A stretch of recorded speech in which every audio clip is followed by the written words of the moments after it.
Today's episode of Socially Democratic is brought to you by Dunn Street. Dunn Street partners with businesses, organisations, unions and social democratic parties across Australia and the globe to train leaders, develop engagement strategies and empower people to organise for change. And in 2020, Dunn Street will continue to work with folks that want to make a difference, inspire, give hope and enable leadership to achieve their shared purpose. To find out how you can partner with Dunn Street, hit us up at dunnstreet.com.au. Hello and welcome to another episode of Socially Democratic, your centre-left political and cultural podcast that dives into the progressive issues of the day and the people leading them from home and abroad. And we're going back overseas again. Today, we're joined by our regular Democratic campaign correspondent, Sam Schneidman, to talk about the Democratic National Convention that happened this week on Zoom, basically. So Sam's coming on today to just talk about all of the things that happened in the space of an hour. It is literally more, our aim is to be as, if not more biased in our coverage of the convention than MSNBC. So look out for that. Don't forget to subscribe to the podcast on your favourite podcast app, including Apple Podcasts, Spotify and Stitcher. And we're going to be on Amazon Prime in a couple of weeks' time as well, so look out for that. And if you are on Apple Podcasts, please give us a rating and a review. If you're listening to us right now and you haven't done that before and you've got an Apple Podcast app, just look at your phone and just type away. You can do it right now. Just go, hey, I like this podcast. It's okay. Here's 3 stars. Why not take it all up to 5? That would be good too.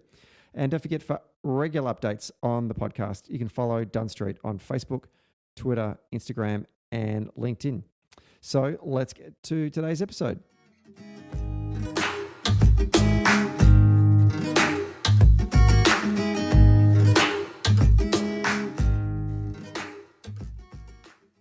Okay, we're taping this one late on a Friday evening.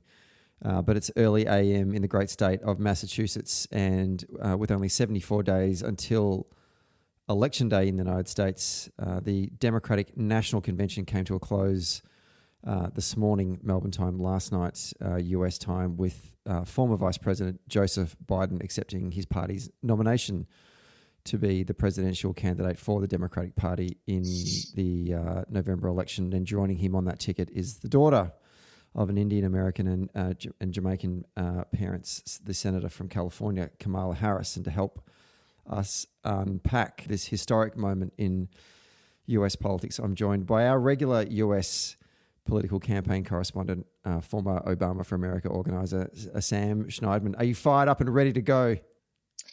Well, it's before 9 a.m. here on a Friday morning, so not yet, but I will be. Good. My adrenaline is, even though it's 10:30 at night, my adrenaline is a little bit amped at the moment. I'm currently chewing my way through. Because you're talking to me. Yeah, well, that's true. That is true. But also, I'm currently watching Stranger Things for the first time. I'm in season 2, episode 7. I'm not good with scary TV content at the best of times, and a lot of people give me shit when they find out that I literally brick it through every episode, and they go, Stranger Things, it's not that scary. It's intense. And this last one, I walked upstairs shitting myself in case some sort of demigorgon was going to come and rip my head off. Anyway, so notwithstanding that, let's talk about politics and get my mind off of what just happened in the last hour downstairs on my television. We're going to talk about the Democratic National Convention that happened over the last 4 days in the virtual world. But before we do that, for those who are not familiar with political conventions in the United States, just give the listener out there a bit of an understanding of the central goal or purpose of these political conventions. Absolutely. So in the United States, conventions serve the purpose of formally nominating candidates. So when you win votes, you're actually amassing, when you win votes in primaries and caucuses, you're actually amassing delegates within the party who are pledged to you based on your share of the vote in these primaries and caucuses, and then they pledge to vote for you at the convention when you're nominated. So the whole purpose of these conventions is to formally nominate candidates for president and vice president. And then they carry the additional purpose of introducing the candidates to voters, creating a clear message about why they're running, and importantly, why people who are tuning in should vote for them. And they sort of help to define the party and the party's message. They used to be more dynamic events with wheeling and dealing. If you look into the history of these things, they're pretty interesting.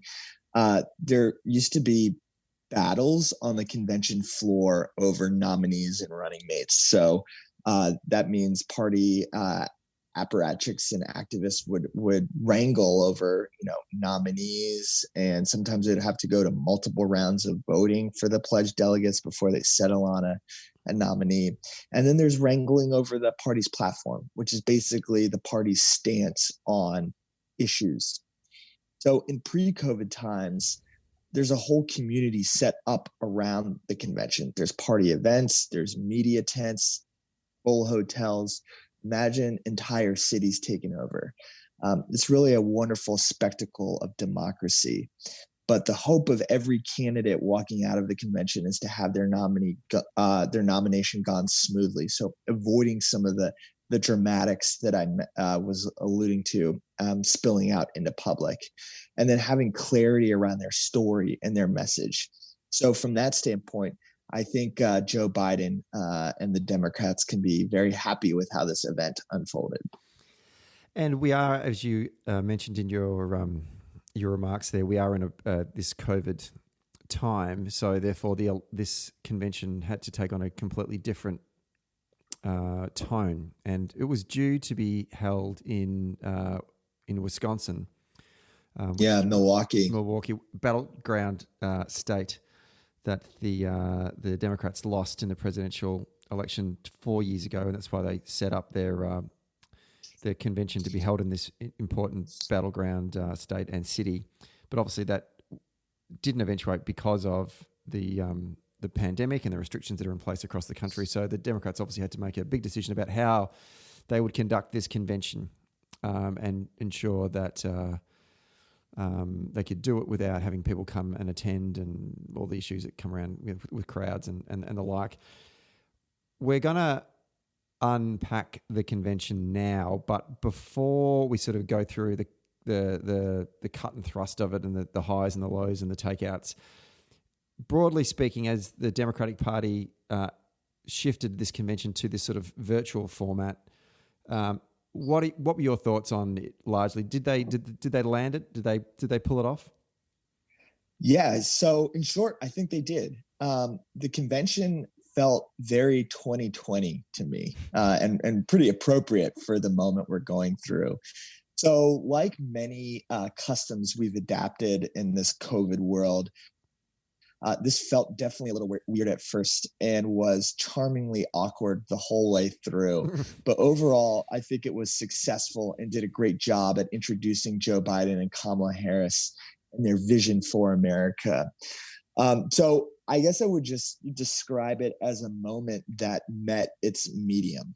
So if you look at the last several conventions of both parties, they've sort of struggled to keep up with the television consumption habits of the viewing public and have been swimming against the tide to maintain relevance.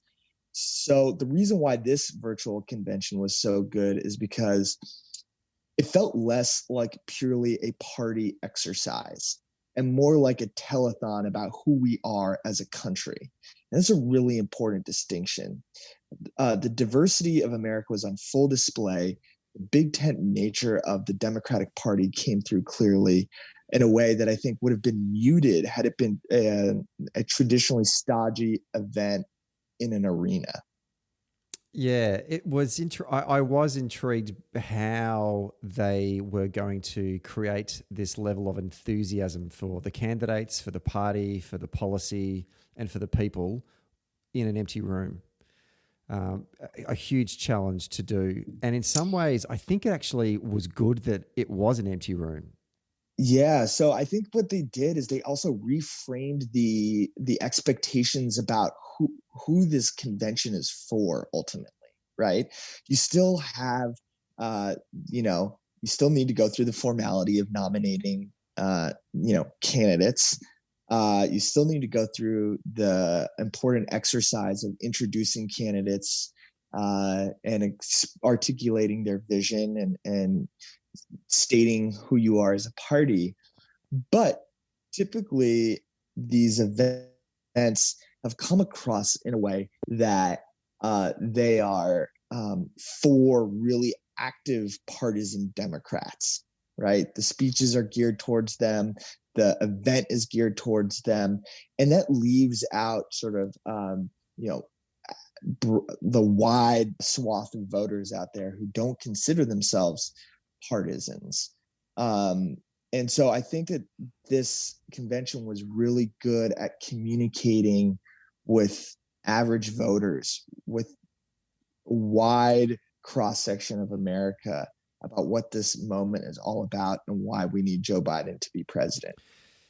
Two questions I'm actually going to ask you here. One, historically, say in the last sort of 2 or 3 presidential election cycles, how many undecided or independent voters would be tuning into a convention? How many? I mean, I know you don't have the stats here, but sort of, anecdotally speaking to family and friends and whatnot, how many do you think? Do you think there was a greater interest around this particular convention because of the unique nature of it? And two, when do the networks start to actually televise the convention? Because there's stuff goes on throughout the day, right? And then traditionally stuff goes on throughout the day. A lot of the policy debates and all that kind of stuff happens throughout the day. And then in the evening, they put on the keynote speakers. How did the networks in the United States carry the convention this week? Well, so my consumption of the convention started later in the evening, so around like 8 o'clock Eastern time, and would be when we first begin to tune in and have it on in the background and be generally aware of what's going on, and then really sort of honed in on it for the last hour where we were watching it attentively. The convention would go, just past 11 p.m. every night, typically on cable news channels. So that is how it went this time. Going back to what I said earlier about how these conventions are really have been sort of fighting the tide to maintain relevance. In the past, there would be, a large media presence at these events, at these conventions, but there would be less, I think, broad-based attention to the overall event outside of, the partisans that they were traditionally geared for. And this was a dynamic that also changed this time. Like you said, because of the unique nature, but also because there's less for people to do now. So, it's a bit more top of mind. And then I think one thing that really came through is that, again, it was less about sort of the party speaking to itself and more about the people in the party talking to their fellow citizens about why they should vote for the party this November. And the average, I don't want to say average Americans, but the non-political people, the non-politicians who had speaking roles in the convention really helped it sort of to break through in a way that would have been lost had it maintained its sort of traditional format. Well, let's talk about some of the key highlights of the convention, shall we? What I'm going to do here is I'm actually going to pick out some of the things that are probably less focusing on the big main ones, which was the speeches from President Obama, Michelle Obama, Kamala Harris, Joe Biden. We'll get to those in a moment, but just some of the stuff that happened around the outside. Here are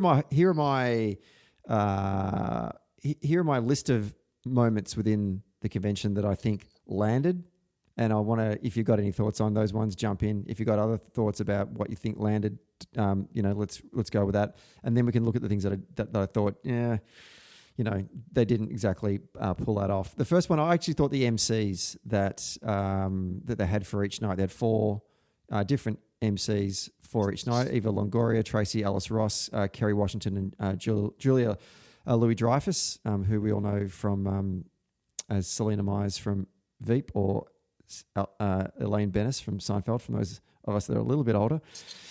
I thought they did an excellent job. Because it's not easy having to constantly sort of talk to camera, spin around, throw to a screen that you probably can't see, or just get the timing right and get the tone right. I thought they were very, very good. I noticed that Alex Wagner from The Circus, who I enjoy her writing as a journalist, she was very critical of Louis Dreyfus today. She thought that her comic tone was wrong for the moment. But I thought she was brilliant. She had that sort of mix of, Veep and Elaine all rolled into one. Yeah. And making fun of the fact that, President Trump's a dickhead, like dickhead, mate. Yeah. Still haven't lost that really shit Aussie accent. That's good. But do you know what I mean? Like, it just, her tone was bang on. Like, someone needed to take the piss out of this guy. And she did. Yeah, I thought it was good. People are going to have whack opinions out there, and they're going to throw them out there. So, but whatever. I thought it was great. The idea of having hosts like this who rotate every night made for a pleasurable viewing experience, but I think also made strategic sense politically. One struggle that conventions in the past have had is getting people who are not partisans to engage with the event, as I've said. So these celebrities are definitely well known and broadly well liked. And that means they can bring people into the process who might have been on the outside or not in it at all. And they can motivate them to vote, hopefully, and stay engaged in the process until Election Day. So I thought it was a good move. Beyond that, I really liked the variety of the hosts too, and thought that was really great. So I hope the Oscars took note. Yeah, exactly. The roll call, the traditional roll call of states and territories to cast, where the pledged delegates from those states cast their votes for their presidential candidates. Traditionally it's done from the conference floor or convention floor, sorry. But this time, obviously, because there wasn't a convention floor, it was all pre-recorded. And what it created over the course of however, I don't know how long it took to do this, but to, go from the Edmund Pettit's Bridge in Alabama to sort of a Native American leader standing in front of or on Standing Rock in the Dakotas, a delegate on her farm in Nebraska with his cow just standing behind her, these auto workers in Michigan, standing in front of cars parked on their front lawns. It was just this. It was it showcased the diversity of not just the Democratic Party, but also the diversity of the United States. But it also gave folks an opportunity to talk about what was at stake in their community or in their state, which I thought was an absolute highlight and a very, very clever way of taking what is normally a rudimentary, boring kind of part of the convention and turning it into a highlight. What was your thoughts? Yeah, I think that was definitely a highlight. And, it's something that could have only come through in this sort of Zoom-Vention format. Sorry for the term, but I think it's a good one. And it carried significant personal resonance that I think would have been lost otherwise. Yeah, my only criticism was the state representative from Massachusetts really missed out on a chance of not delivering their delegate votes from Dunkin' Donuts in Watertown. They did miss out on that. But, if you can think of anything more iconic than that in Boston, then, apart from Fenway Park and the Garden, there's, nothing more iconic. There's also the state is full of landmarks for everything from Plymouth Rock, to maybe even the more 2020 appropriate Salem, Massachusetts. Yeah, the bridge at Chappaquiddick, that kind of stuff. I take your point. The The other thing that I thought was great was because there was a lack of audience, which normally would be a downside, it actually enabled everyone at home to hear the speakers and not have to deliver a speech with 500 breaks in the speech whilst they receive a standing ovation or an applause. Oh my God. It actually this is so important. It was just so much more intimate. It felt like that they were talking directly to you. And they were, because they were just looking straight down the barrel of the camera. This was another unforeseen bonus of the convention format. So I think it really came out most clearly in President Obama's speech. If you notice, the camera moves in ever so slowly to zoom in just on his face and chest to sort of drive home the gravity of the moment. Mm-hmm. And it was a really dramatic setting for a dramatic speech that made for a really poignant viewing experience and really helped the point of his speech come through with added heft. Now, the other aspect of this is that it sort of reframed who the conventions are supposed to be for, right? The dynamic you bring up with the whooping and hollering, after each speech makes them feel like, they're for Democrats and the very politically active ones at that. So this allowed it to be much more personal, as you say, about, average voters in addition to Democrats. So that was, I think, definitely the biggest win, and is something that I think we should expect in conventions of the future. The last one from me before I throw it to you, the video clips that broke up and connected all the various speeches throughout the 4 days did a very good job at framing the issues through pictures and words and footage and the stories of real Americans, and almost nested in that kind of Marshall Gantz public narrative, the story of self, us, and now. And it's something that, as an organizer, that I know that is important to you and is important to me, and certainly important to a lot of the organisers that do listen to this podcast. But it's something that we in Australian politics fail at miserably, to get our leaders and to get first of all, to get our leaders to talk about public narrative, to talk about their story of self, not a CV, but moments in their life that led them to answer a call to leadership. The stories of us, the things that unite us, that make us stronger, particularly in an election where it really is a contrast between fear and hope. And then the story of now, the urgent challenges before us and the things that we need to do to make change. But also to do that through the voices of real Americans. Another thing that we struggle a lot in Australian politics is to push aside the politicians every now and then and let real Australians get up there and actually say, what's at stake for their country. Those videos were remarkable. And if you are a political professional, you should get a copy of a bunch of those and just use that and show that to some of you. This is for the Australian audience. Show that to some of your candidates, because they were very, very good. And it really brought together the whole convention for me. I agree. And two in particular stood out to me. The first was last night.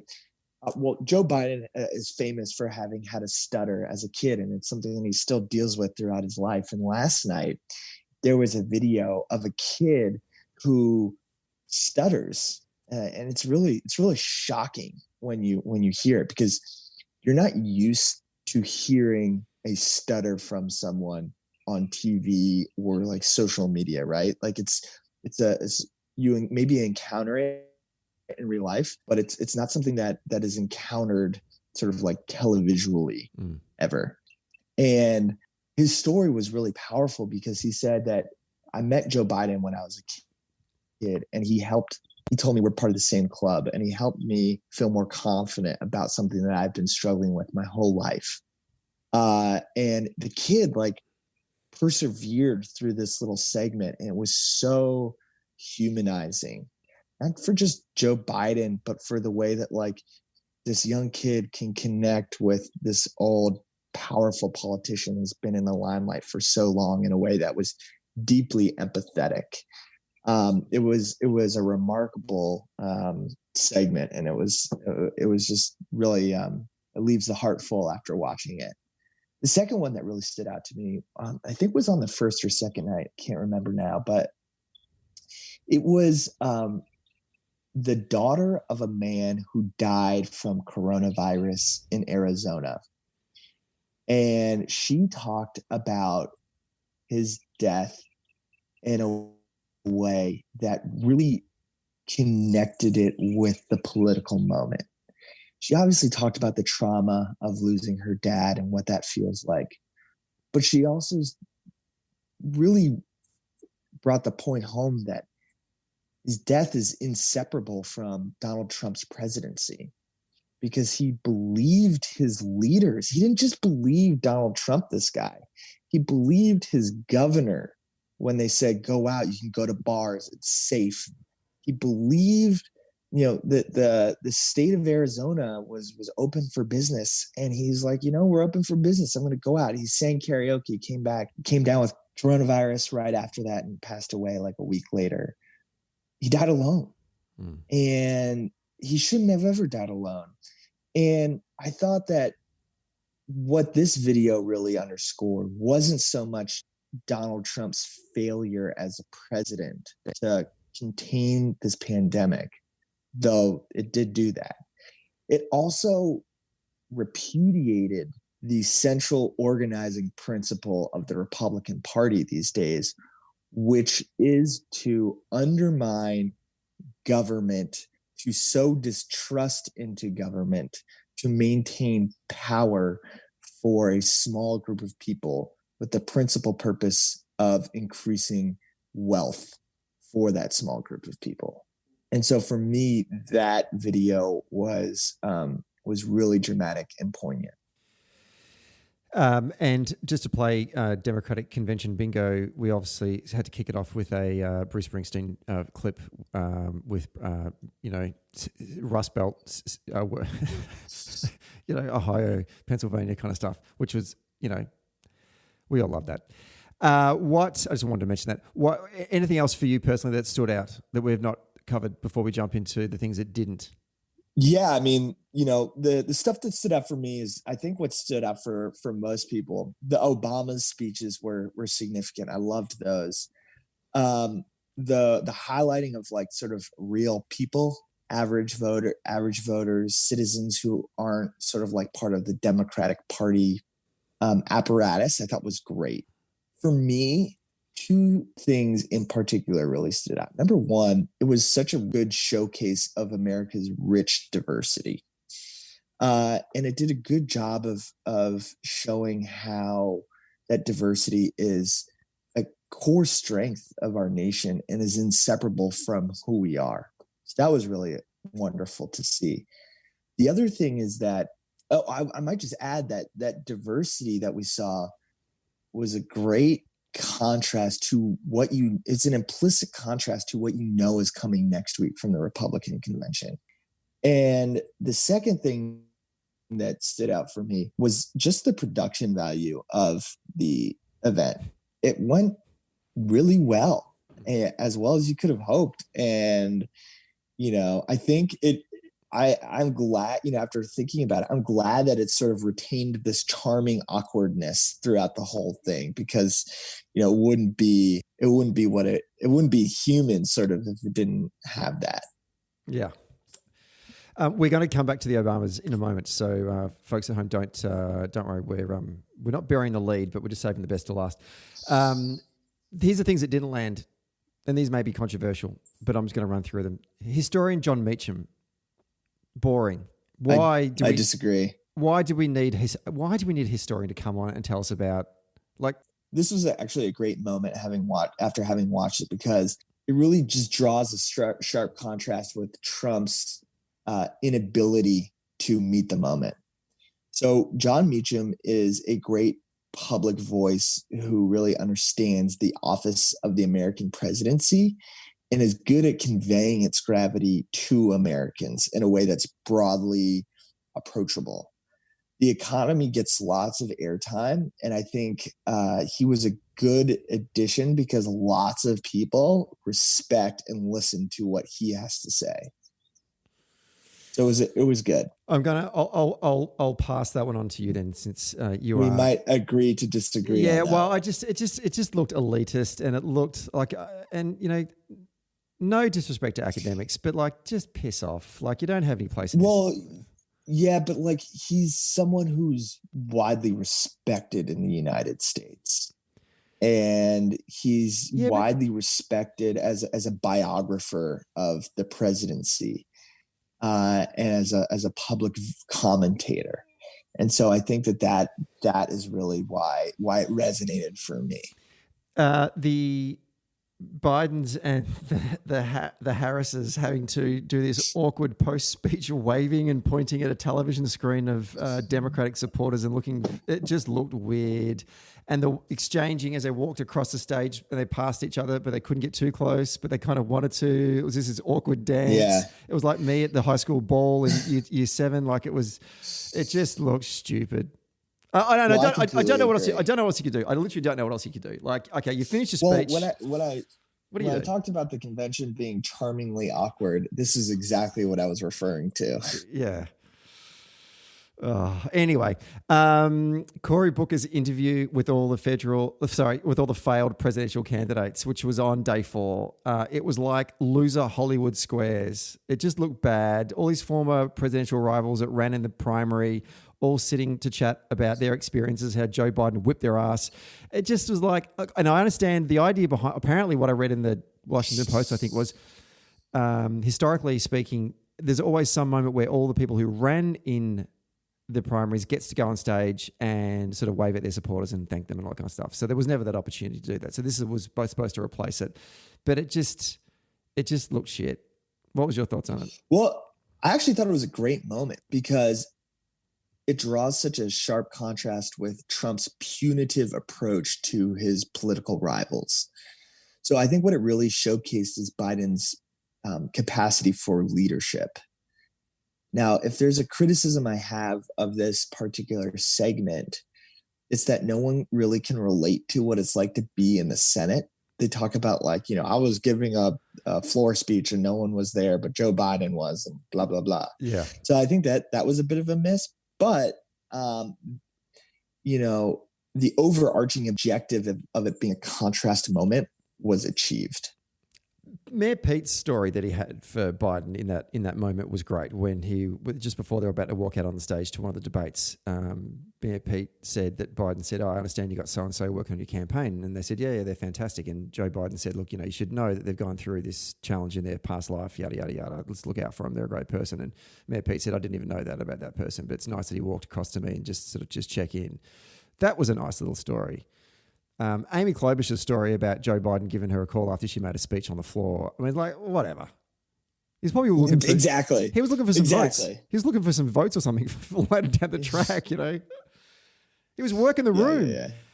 Okay, the last... Like, the last one is, which got a lot of attention early in the week when AOC did the formal nomination for Bernie Sanders, which is a process that has to happen anyway. That is not that's not my problem. I think that was fine. I just think that they gave her and I don't know if I completely agree with a lot of AOC's policies, generally speaking, but she clearly is someone who has a lot of pull amongst young voters in the country. She should have had a bigger role within the 4 days, and I think they just missed an opportunity there. Maybe she didn't want to do it. I don't know. I just can't see someone getting between a politician and a camera. So I think she would want to do it. No, I think, if given the opportunity, she would definitely do it. I mean, who knows, right? There was a lot of hand wringing over this, and there was a lot of hand wringing over who got prominent speaking slots. But in the end, it may prove to have been sort of a shrewd move to give her this slot for this particular convention. AOC is many things. But one of those things is that she is a lightning rod. Absolutely. Right. Everything that she does will generate a love or hate reaction. Democrats and progressives will generally love what she does. Republicans loathe what she does and what she says. And that can sort of obfuscate or divert away from her message.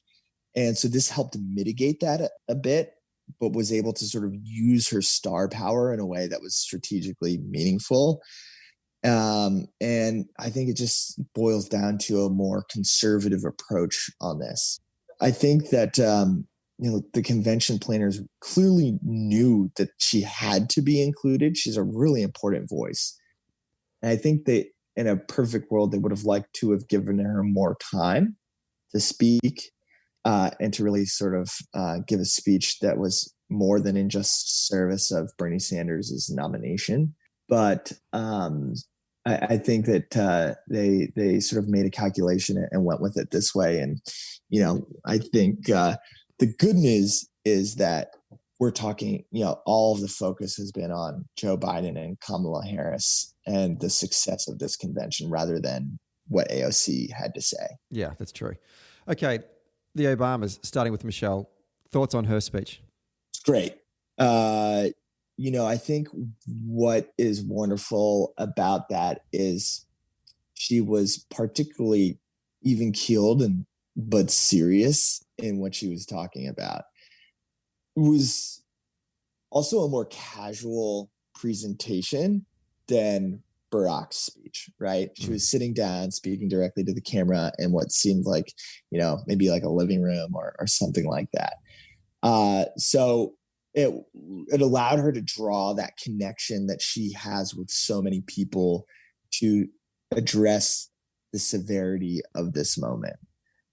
And I think, really her speech speaks for itself. Whose audience is Michelle's speech directed towards, do you think? Well, Michelle Obama is deeply popular around the world in the United States. And she's certainly very popular with Democratic activists.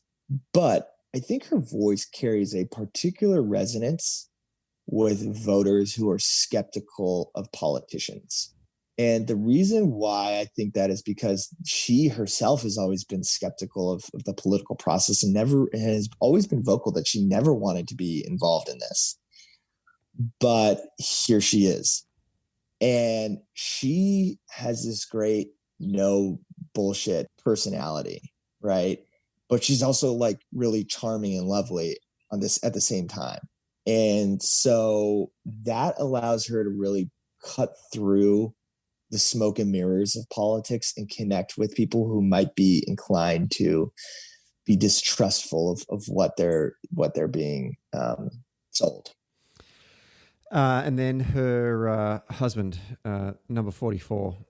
I just felt like Obama had kept his mouth shut. He'd kept his own counsel about his views and opinions on the Trump presidency and Donald Trump himself for the better part of 4 years, and having to listen to his racist vitriol and trying to rewrite the history of the Obama presidency.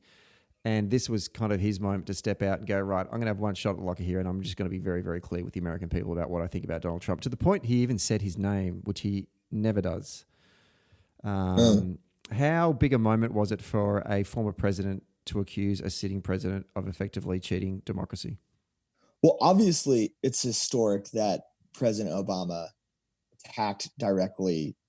politically attacked the current president directly, right?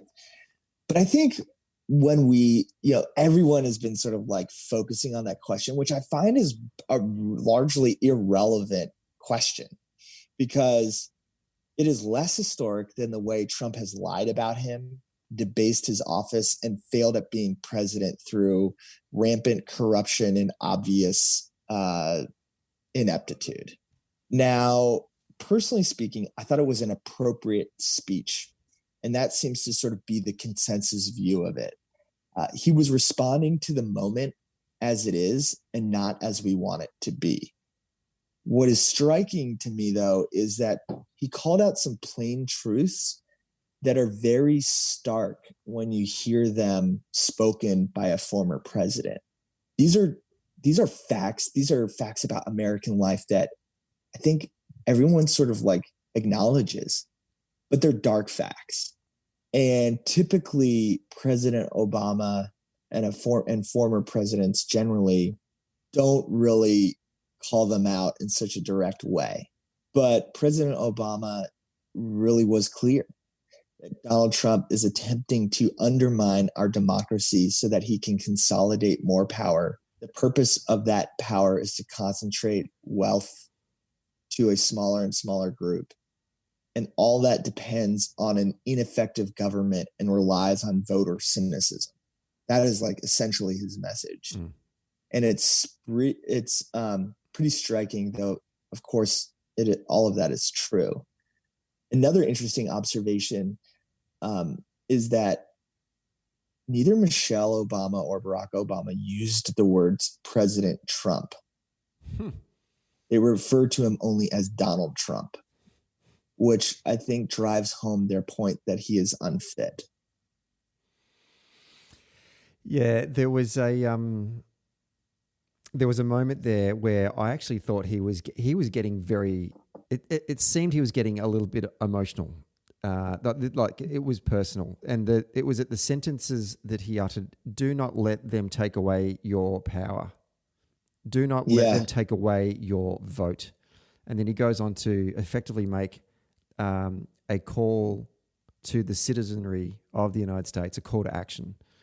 And it's something that he did in his farewell address when he finished up his presidency. A lot's happened since then. Yeah, exactly, right? And he's back here again and he's doing the same thing.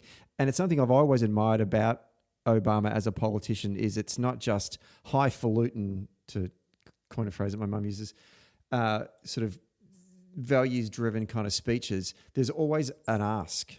Like the true community organizer that he is, he's always asking people to act. That was such a powerful moment in that speech.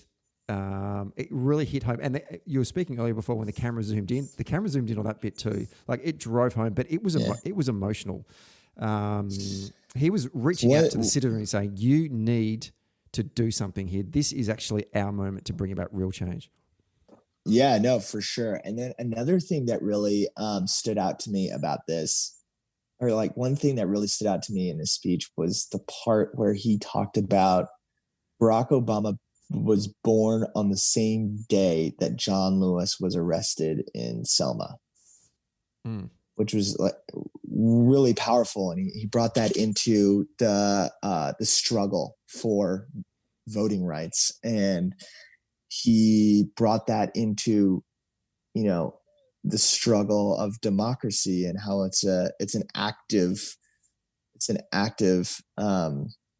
sort of process. It's an active exercise.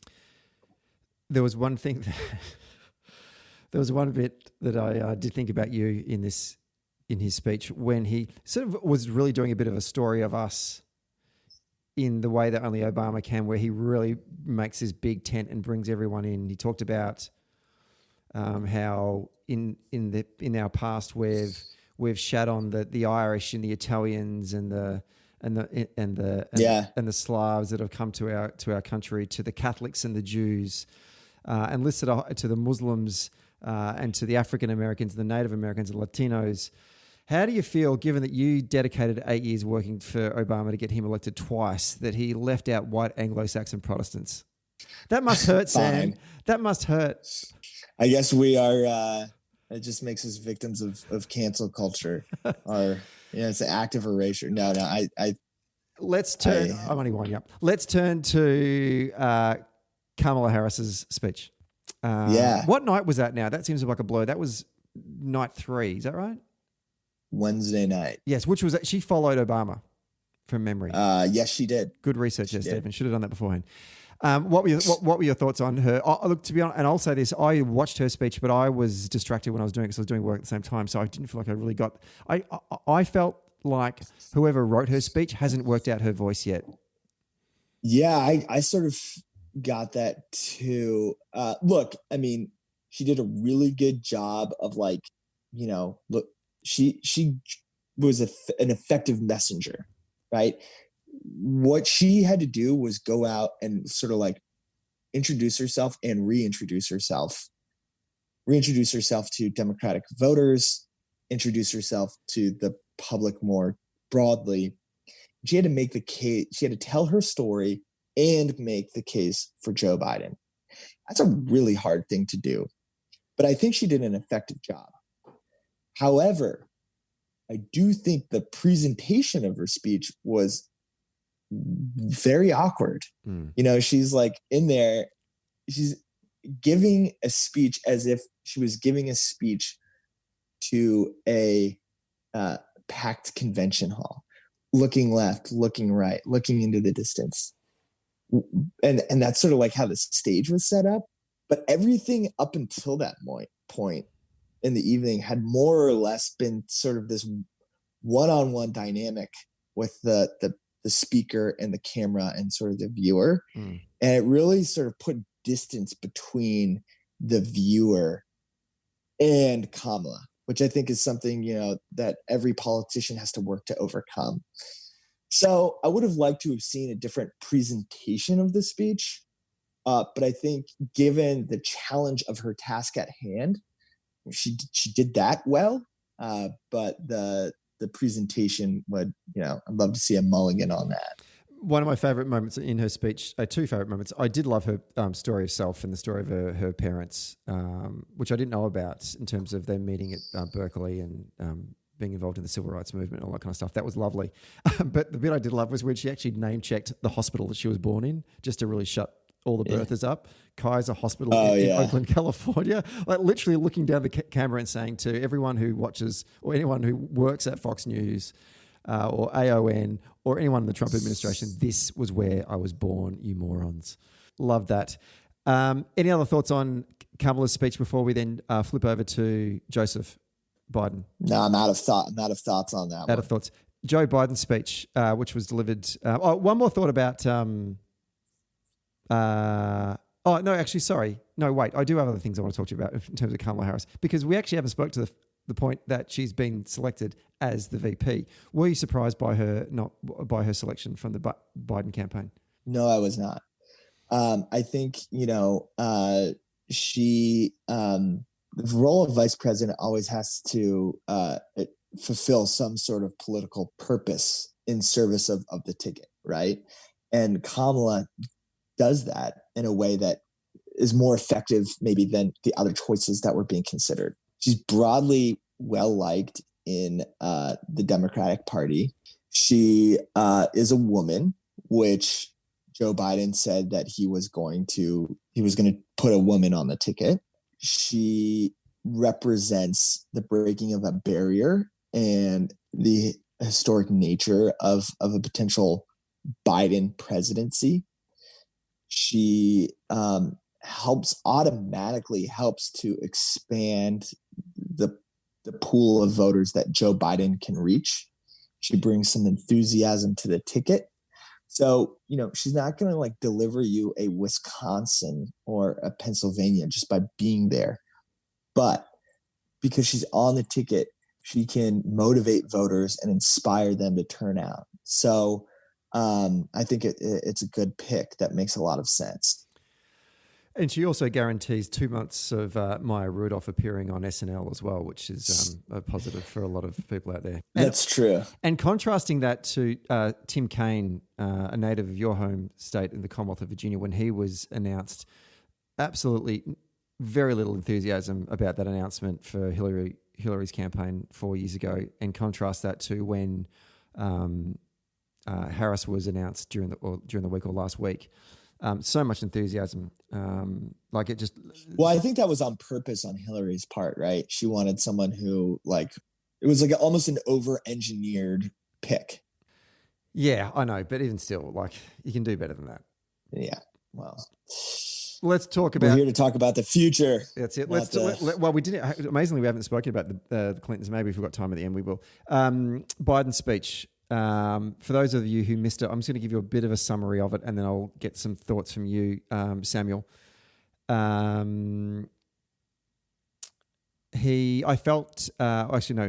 won't give you my opinions. I'll just tell you what he spoke about. He talked about the economy, health, and dealing with the pandemic. He made policy announcements on dealing with COVID. If he was elected on his first day, he would include, increase in rapid testing, addressing a whole bunch of issues in relation to the virus itself, national mandatory mask wearing. He drew a strong contrast between his empathy and Trump's lack of compassion, kept coming back to jobs and the dignity of work, the sort of talked about the, I guess, what his policy about that Build Back Better, that investment into manufacturing and technology. Talked about equal pay for women, empowering labour unions, which I thought was great, healthcare workers and educators, addressed young people and the issues confronting them, climate change, their first jobs, university, gun reform, and then kind of wrapped it up talking about sort of ending this chapter of America, darkness for America. That's kind of the speech in a nutshell. Sam, your first thoughts on the speech? So the goal of his speech was definitely to make a case to voters. But I think more importantly, the goal was to prove a point that he's up for the job and that he's the right man for the moment. I think, what he really needed to do in this speech was to showcase a disciplined Joe Biden that could eclipse his reputation as this diamond Joe Biden or man of the people Joe Biden, this backslapper, this guy who could really marshal a government, a guy that you could picture being in charge. And, that was the most essential goal of his speech. And I think it achieved that goal. I was very happy with the central narrative of his speech, focusing on addressing the impacts of the pandemic through a jobs or economy and health frame, which I hope to God, I pray to God that continues to be the narrative for the remainder of the campaign, because I felt I hope so too. That certainly the economy, jobs in the economy, was definitely lacking in the 4 years ago, and he did a really good job of couching it in his personal story in a way that's just really relatable in this specific moment. I must admit, by the end of these 4 days, I felt like I personally knew Joe Biden. Yeah, I mean, if you go back and listen to our previous conversations, I've always been skeptical of a Biden candidacy, and I'm like pumped to vote for him now. In addition to just being willing to crawl over glass to vote against Donald Trump. Well, that's good. That's good. That's good to hear, Sam. I'm pleased about that. Now, and I guess some of the themes throughout the week that I kind of picked up on was this sort of the forces of goodness and light versus the forces of darkness and evil, compassion and empathy versus this cold selfishness, and turning to that cold selfishness. Let's talk about the Republican National Convention that's going to be on next week. We won't spend too much time previewing this Nuremberg rally, but what are your expectations from the Republican convention next week? What are we going to hear? I think we're going to hear a lot of grievance. I think we're going to hear a lot of false equivalencies. I think we're going to hear a lot of lies. I think we're going to hear a lot of racist rhetoric. There's certainly going to be a prevailing theme of xenophobia. I think we're going to the event will end up showcasing not just Donald Trump's ineptitude, but the overall ineptitude of the broader Republican Party around him. And there will be a lack of vision for this country. But what we will see is a presentation of an America that certainly exists, but is dramatically different than what we've seen through the Democratic convention and is less prevalent. I think what we will see, what Australian viewers especially will see, is a presentation of America that, again, is a version of America that does exist, but is a small minority that is given outsized influence and presentation. Many of the pundits are talking about, I think it was David Plouffe I heard on MSNBC saying that he predicted that next week's Republican convention will just basically be suggesting that Hunter Biden is going to be at the top of the ticket for the Democratic Party, and that's it's going to be a full-on assault on Hunter Biden. I thought it was interesting in the convention, the Democratic convention yesterday, in which that they got Hunter Biden and his daughter to introduce him before he gave his acceptance speech. In a way, sort of saying, well, fine, have a crack at my children, but I'm going to put them up front and center, and we're not going to be hiding from. Yeah, no, I thought that was great. Biden sort of like Joe Biden really like loves his kids and is not going to shy away from that.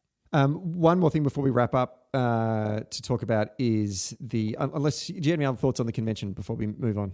No, so that I think that we've sort of covered the key points.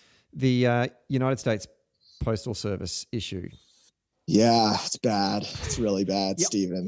Yeah, I think it's really bad as well. And I noticed a friend of ours, Victorian Labor politician, had tweeted during the week for imploring the Democrats to not get sidetracked by the sideshow that is the issue with the mail, and just to focus on jobs and the economy. To which then that led to a reasonably ferocious argument between myself and my better half in this household over what that politician meant. I must get him on the podcast to talk about that. But I think my argument was this is a big structural issue for the integrity of this ballot. And if it is not fixed or addressed in some way before November, then the Democrats are in a world of pain to try and actually win back 1600 Pennsylvania Avenue. Do you agree? 100% I agree. What can be done about it, though? Because this is how worried I am about it. I actually read the entire Wikipedia page about how the US Postal Service works as an independent agency. The Postmaster General is appointed by the Board of Directors. The Board of Directors, there are 11 of them. 9 of them are appointed by the President. And I can't work out the accountability measure because it seems that this guy can do whatever the hell he likes in terms of overtime for mail workers, for post people. He can remove machines. He can slow the mail down. He can get pigeons to deliver the mail if he wants. He's accountable to this board of directors. And I don't know who these board of directors are accountable to. Obviously the president, but the president quite clearly right now is happy with this strategy. Now, I know that Nancy Pelosi and this guy's going to be called before the House committee next week. What can they do?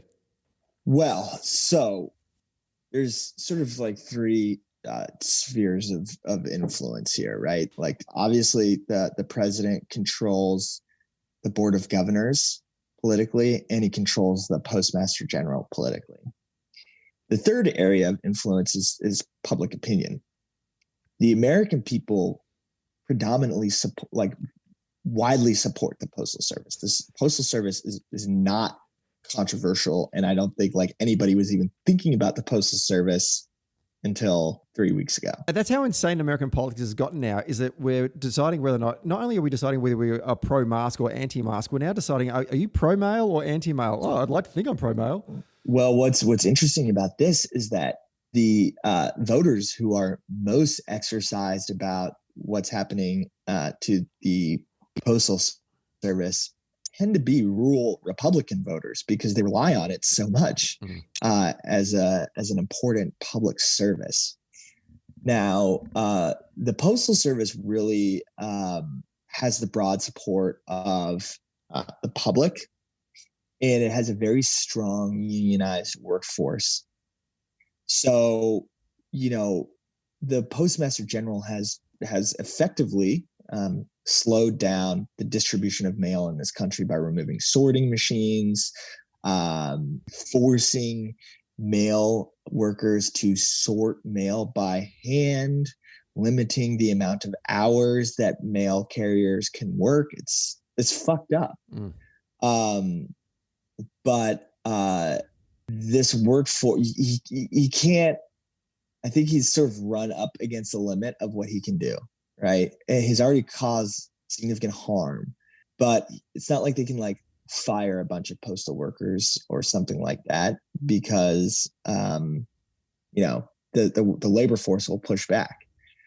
Now, because the Postal Service is popular, it has a lot of support, but if people start to get frustrated with, the ineffectiveness of the mail service, then it will start losing support, and in a potential second Trump term, they can go nuts on privatization of the service. I mean, it's interesting you make that point about rural Republicans rely so heavily on mail, but it's not the first time that in human history that people have voted against their interests, or certainly taken a policy position that is against their interests. So it would be interesting to watch how Fox News wants to spin this one for them. It is so openly corrupt, but it is not, I think, like, what makes it especially painful as an American. It's not like there's one view of corruption where it's about politicians enriching themselves and their supporters, right? I think that's sort of like the common view of corruption, which is indefensible. And there have been incidences of that, in American politics, right? We're not impervious to that just because we're America, and we struggle with that the way any other country has issues with that. But by and large, typically, we've been, somewhat okay. This instance of corruption, the Postal Service, the meddling of the Postal Service, is particularly upsetting because it is a brazen and open attempt to influence the outcome of an election by a sitting president. And that is something that Americans have always thought of ourselves as being immune against, which is the tampering of the outcomes of certainly a presidential election by the candidates. Yeah, it's a bleak picture. Well, hopefully they can. We can. Hey, the convention was good though. Oh yeah, it was a great time. I loved it a lot. Next week's gonna be a hoot as well. Yeah. Sam, once again, thanks for your time tonight, this morning, coming on to chat to us. I was looking at the diary for the next kind of big thing to get you back on again for our September catch up, and I'm thinking the first presidential debate. Maybe we get you back on and we can do a bit of a post analysis of that, because that's huge. That's going to be huge and fun. That will be huge. And also, I wonder if that'll be on Zoom too. Yeah, that's a good point, because Donald Trump can't do that weird stalkery thing. He's got to keep his 6 feet distance. Yeah. Anyway, but until then, stay safe. Look after yourself. Make sure you're registered to vote. Make sure you go vote when that happens. How soon can you vote? I don't know off the top of my head, but you better believe that I will be voting as soon as possible. Good man. Until then, be safe. I'll talk to you soon. Thank you very much.